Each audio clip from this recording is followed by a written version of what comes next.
Ketua Mahkamah Konstitusi yang selalu berdalih memegang teguh sumpah jabatannya demi Allah dan Rasulullah sedang makan durian bersama istrinya, Hidayati, yang dipamerkan merupakan adik Presiden Indonesia pada pemilik gerai durian.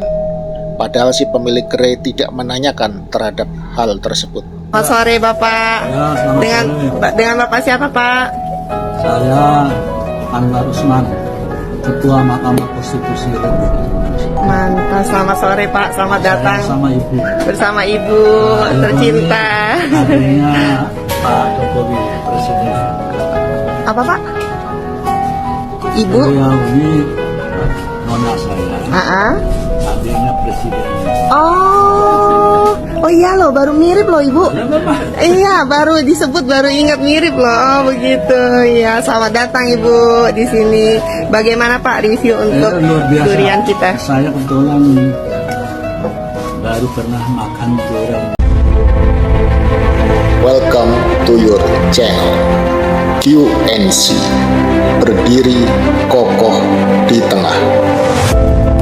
Malapetaka politik Indonesia akhirnya datang juga. MK telah menjadi mahkamah khianat bangsa. Etika dan nilai-nilai demokrasi, sedikit moral yang masih tersisa dan masih sedikit membawa harapan, sudah dikencingi oleh MK pimpinan Anwar Usman.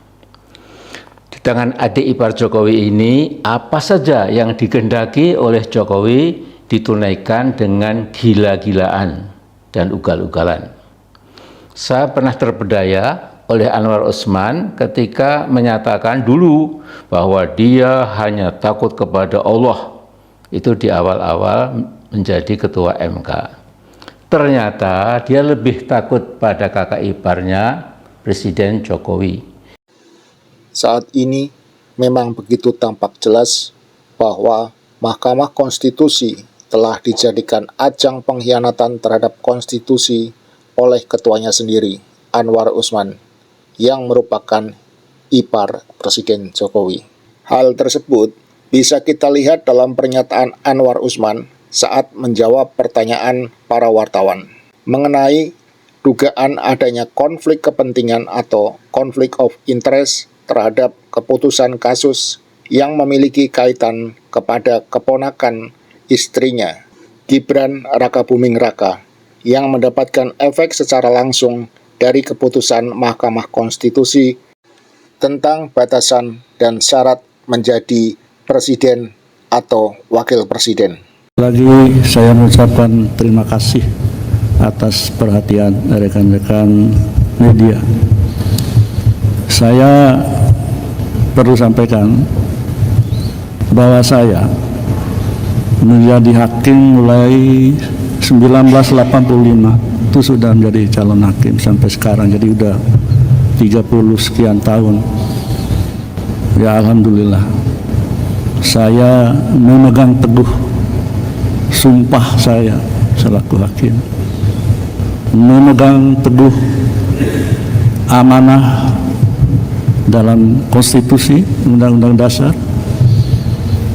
amanah dalam agama saya yang ada dalam Al-Quran, sehingga saya sering mengatakan dalam berbagai kesempatan bagaimana Nabi Muhammad SAW ketika didatangi oleh salah seorang yang bernama Usamah bin Zaid,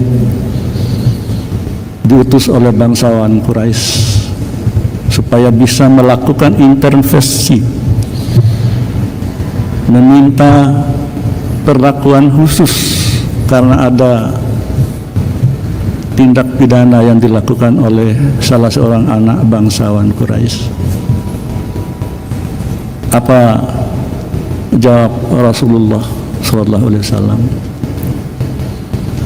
Beliau tidak mengatakan menolak atau mengabulkan permohonan dari salah seorang yang diutus oleh bangsawan Quraisy itu. Beliau mengatakan, andaikan Fatimah anakku mencuri, aku sendiri yang akan memotong tangannya.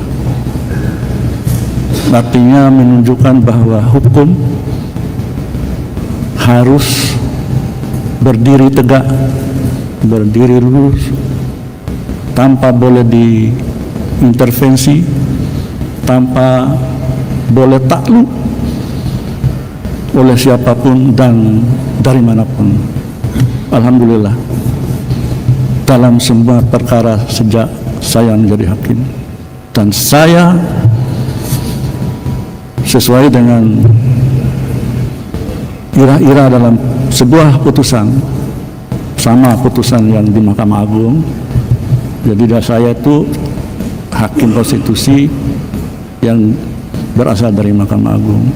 Ira-ira putusannya sama dengan di sini, demi keadilan berdasarkan ketuhanan yang Maha Esa. Jadi putusan itu selain bertanggung jawab kepada bangsa, negara, masyarakat, tetapi yang paling utama adalah bertanggung jawab pada Allah Subhanahu wa Ta'ala, Tuhan yang Maha Kuasa. Dalam sebuah perkara apa, itu yang saya lakukan, alhamdulillah sampai hari ini. Terkait dengan pertanyaan rekan-rekan ataupun berita yang sudah begitu luas, luar biasa, masalah konflik kepentingan dan sebagainya. Nah, rekan-rekan dipersilakan untuk membaca, mengkaji putusan Mahkamah Agung nomor 004/PUU /1/2003. Mulai dari situ kawan-kawan sekalian bisa mencermati apa sih makna konflik kepentingan, konflik of interest terkait dengan kewenangan Mahkamah Konstitusi. Satu hal yang perlu disampaikan juga sebelumnya, dan nanti bisa baca dalam beberapa putusan Mahkamah Konstitusi, bahwa Mahkamah Konstitusi mengadili norma sebuah undang-undang, bukan seperti peradilan pidana atau perdata di Mahkamah Agung. Yang kedua, putusan nomor 5/PUU /4/2006. Yang ketiga, putusan nomor 97/PUU /11/2013. Dan yang keempat, putusan nomor 96/PUU /18/2020. Nah, pertanyaan adik-adik wartawan, rekan-rekan media bisa terjawab di sini. Kalau saya mengatakan secara panjang lebar, ya mungkin kita pada kesempatan ini dan nanti mungkin di majelis kehormatan. Apakah konflik kepentingan itu harus berpegang kepada keputusan-keputusan Mahkamah Agung yang disebut Anwar Usman? Padahal sejatinya konflik of interest itu harus dimaknai sebagai norma hukum yang hierarkisnya lebih tinggi daripada keputusan-keputusan Mahkamah Agung itu sendiri. Tetapi yang pasti, untuk mengetahui lebih awal apa sih makna konflik kepentingan di Mahkamah Konstitusi, kalau pertanyaan itu diajukan ke misalnya hakim pengadilan negeri, pengadilan tinggi, Mahkamah Agung, atau semua peradilan yang berada di bawah Mahkamah Agung selain dari peradilan umum, ya peradilan agama, pengadilan tun, peradilan militer. Tapi di sini sekali lagi yang diadili itu adalah norma pengujian undang-undang. Jadi norma abstrak itu jadi bukan mengadili fakta atau sebuah kasus. Itu yang bisa saya sampaikan. Nanti selebihnya tentu kami semua termasuk yang mulia Prof ini akan mempertanggungjawabkan pada majelis kehormatan Mahkamah Konstitusi.